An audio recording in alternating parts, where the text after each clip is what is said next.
Good morning, day 151. We've got a lot of clouds this morning, but it is still a beautiful morning. We like clouds down here in Florida this time of year because it helps it feel a little bit cooler with the humidity. I'm already glowing from the humidity. So today was like a hard one.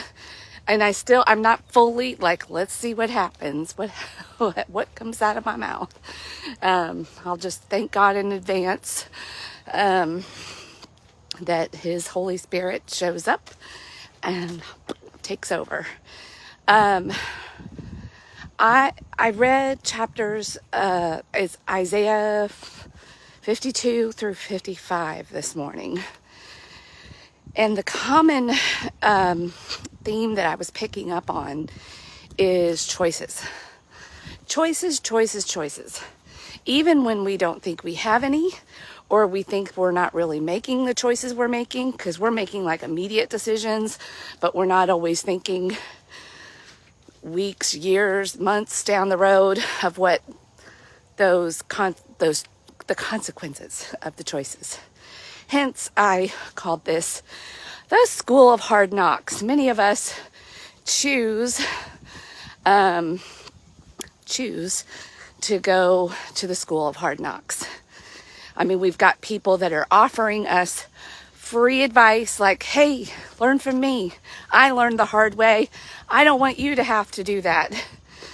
Blah, blah, blah. You know, we get free advice.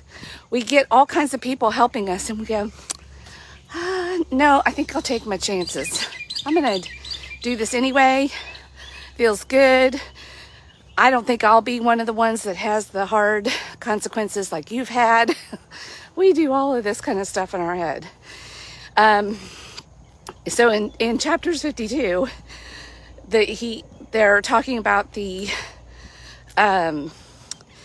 they used words like the Israelites chose to be enslaved in Egypt.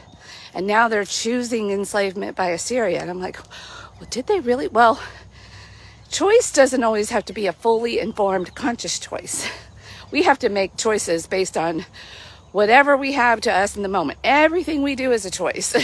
Me walking here, choice that will have a consequence. And every choice has a consequence. We learned that, like the law of cause and effect. And yet we live our lives sometimes so narrowly focused and bodily focused. We talked about that the other day with the MVP. We put our body and the current experience that our body wants at the moment in the first position. And that doesn't always lead to good results for the whole team of you and me. And then we get down the road after we've gone to the school of hard knocks and we're like, ugh, I wish I wouldn't have done that. I wish somebody would have told me. And we're like, oh yeah, somebody did. Yeah, we hear examples and stories all the time. And yet we choose to believe that won't happen to us. Or we'll deal with it when we get there. It's probably not that bad. It was bad for that person, but it won't be bad for me. I'm a different person. I can handle it better. It won't happen to me. Like, I'll be careful, blah, blah, blah, blah, blah. And we get to chapter, and we even hear in chapters 53 and 54, I don't want to gloss over this, I want to fully acknowledge it. We are, again, prophesied the coming of Jesus and how he is going to be not loved and admired, that he is going to be, beaten, made fun of, mocked. He doesn't even look human. He's not going to even have children, and yet he's going to have multitudes and multitudes of descendants. That's you and me. We have the choice. That's the interesting thing about God's plan now is that we have a choice. I can choose to believe. Now, when I'm making that choice, I'm often also choosing to be mocked, made fun of, ridiculed, not understood. You know, I have to choose a lot that goes with that. Am I willing to do that? And a lot of us are like, yeah, no thanks. Or yeah, I will, but I'm going to keep it private. I'm not going to talk about it. Or I'll only talk about it with my fellow believers over here. We keep it kind of in a safe place or compartmentalize it. And in chapter 55, he makes this, the analogy is made, and it's like God speaking to us saying, hey, I'm giving you everything for free, for free. All you have to do is come drink my wine. He makes the comparison of wine and milk. Have your choice. It's all free. Everything I offer you that will actually sustain you and give you strength, I offer it for free. Now, free in the terms of money. And that's often what people think about is choices and like, what's this going to cost me right now? Like, we don't think long term and we don't think investment. This is a new mindset for me. I've been very like cost focused. I literally grew up in like a poor family. Everything was about money. It caused a lot of stress. I married a numbers guy who's always looking at like the numbers. Like, it's a very cost driven mindset versus an investment mindset that has driven me my whole life. And I'm really worried about now trying to switch that mindset is a very it's a different mindset. It's a whole different, you look at all of your resources in a different way, and even the quote unquote payoff. And really yes, it's free. Like Bible, you can go get Bibles for free. Heck, if you don't have a Bible, it says, hey, you just have to look in nature and see God and understand God. It's free, except it does cost your time and energy. And with our physical bodies and our brains telling us, oh, we don't have time for that. You've got this and this and that. We've got our to-do lists. We've got to pay the bills. We've got to buy the kids clothes, make sure other people are fed and taken care of. And we just don't have time for that. And when you start paying the heavy price and the real cost of the school of hard knocks and living from this perspective, and then start having consequences show up in your life down the road, whether it's years of neglect with your physical body or relationships. Maybe you've focused so much on your body that you've neglected relationships. There's a lot of things that we do from this perspective, and then we pay a price for down the road. And then we realize that it wasn't worth it. It was too expensive. And then we've got to do the work to try to remedy that and heal it and get it in the right order and perspective and place in our lives. And there's something also valuable in that. Like, the school of hard knocks is not a bad school to go to. Some of us need to go to it. Like, we're just not going to believe it otherwise. That's the conundrum of choice and being spiritual beings in a physical body. And that we don't even know that we're spiritual beings, a lot of people. They're like, what are you talking about? That's weird. Like, what? I mean, they do know it on some level, but they suppress it, ignore it, think that it's weird, like put it over there, reserve it for a special 10-minute meditation session.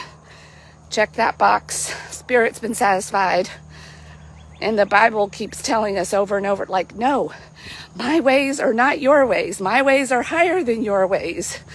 You need to get it in the right order, people.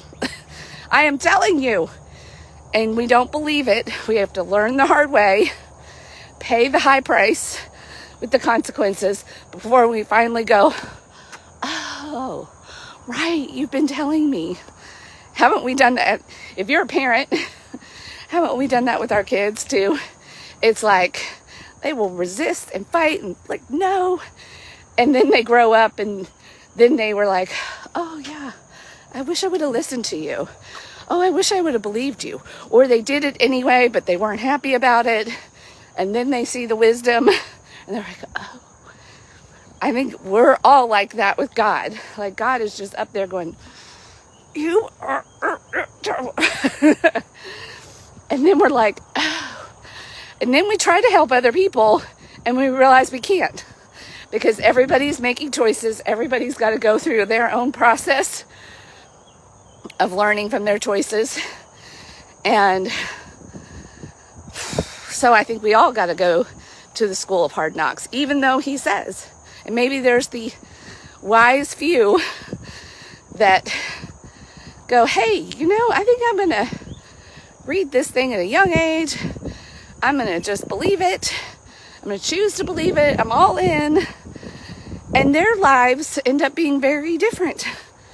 And then we look at them and going, well, what do you have that I don't have? Well, this is probably what they got. They made choices to go ahead and believe what might seem unbelievable, have faith in something bigger than them, make choices as they were told, and then they bear the fruit of it. And then even at the end of chapter 55, he gives that example of like when you do things in the right order, you bear the fruit of it much earlier in your life. And you get to have the long life of health and reward. But that's not what it's all about, though. It's not just about blessings, because then we'd be going around doing it just for the blessings, because we are all tuned in to the What's in It for Me station, WIIFM. And yeah, and it's about so much more than us. So that's the other part of this equation. It's not about you, which is why we are getting prophesied and told about Jesus. Jesus does it for us. He suffered, he took on our sins, so it's not all sunshine and roses either by choosing this path. And the benefits and the blessings, the true blessings, are intangible. They're not going to be understood by the body. You actually might have to make the body go hungry. I think there's a reason that fasting is a spiritual discipline. We've got to suppress the needs of our physical bodies at time to really unleash the full power of the Spirit. I don't know this for sure because I have not been willing to go there yet. But something I'm kind of curious about now that my spirit and my brain are like kind of like, But, I am so, I have been so habitualized and I have so chosen my physical being over mine that, my mind is getting blown every day. I'm like, I'm not sure I'm ready for this. I'm going to have to, I feel like I'm starting to get it, but I'm not there yet. So I'm talking about this stuff because God's talking to me about it and opening my eyes to this whole truth. And I'm like, but I've got time, there's no rush. There's no timetable. There's no test. God will guide me on this. I am trusting in that. So, and he will keep guiding me because now I am starting to put things in the right order and I'm seeing it. I'm finally seeing it, he says, people will have eyes and be looking, but not see, have ears, but not hear. And I'm like, oh, that's been me. And now that I feel like eyes are starting to be open and ears are open and my spirit is like, oh, okay, let's see what happens now. So I don't know, stay tuned. I might be switching teams from School of Hard Knocks to School of submitting to the Spirit, putting the Spirit in charge, to the big Spirit in the sky, and letting that do something in me. So anyway, so if you've been going to the School of Hard Knocks, you're not alone. We all do it. I think I wonder if, like, if we put it in mathematical terms, probably 99% of humans do this. And it's the rare 1% that maybe were nurtured in the right way, or their minds were just naturally open and they chose the path that leads to the fullest experience that God really wants us to have from the proper perspective, and getting out of our being ruled by our flesh, and coming into alignment with His Spirit, and allowing the flesh, the body, and the mind to be put into the proper positions on the field, to go back to the MVP analogy. All right, people, my brain needs to process some of this. I feel like this is like a roller coaster for me. Oh, that was the story I was going to share with you yesterday, like a practical application. I got to spend the day with my son at Busch Gardens. I've been almost a few years alcohol free now, getting healthier, having a lot more energy and stamina. I get up early, I do all this stuff. And then to be able to walk, I think we walked 7.5 miles all day. But it was storms the first couple of hours of the day. So we really had to make a choice. Do we stay? Do we wait the storms out? We were looking at the weather map and knowing, how Florida works. And we're like, we drove all this way. We invested our time. We don't have anything else on the agenda today. Busch Gardens is also like a zoo. So let's just do what we can do while it's raining. Wait it out. It's just costing us our time. And see how it plays out. We had the best day. We were able to ride a lot of rides. The weather, because of the clouds and the rain, we had a cool day in a Florida summer. And we went on a safari ride. We had like the best, most amazing time. And I was still able to get home in time to get on a coaching call that I needed to be on and work a little bit, and then slept like a baby. Like, my legs are so tired. So it's all about choices and making wise decisions with the time and the payoff and the return on investment. And then those priceless memories with my young adult son, and being able to just not, the immediate is, oh, it's rained out, this is no fun, blah, blah, blah. And then just give in. My old self would have been like, I'm out of here. This is miserable. Like, who wants this? I'll just rather go home and nap or whatever. My old drinking self that was kind of way more ruled by the flesh. So I've already made a lot of progress by submitting that part of myself and clearing up my brain, and my energy and my body. So one step at a time, we really can, even with these. Well, that one was not a small change. That's a big change.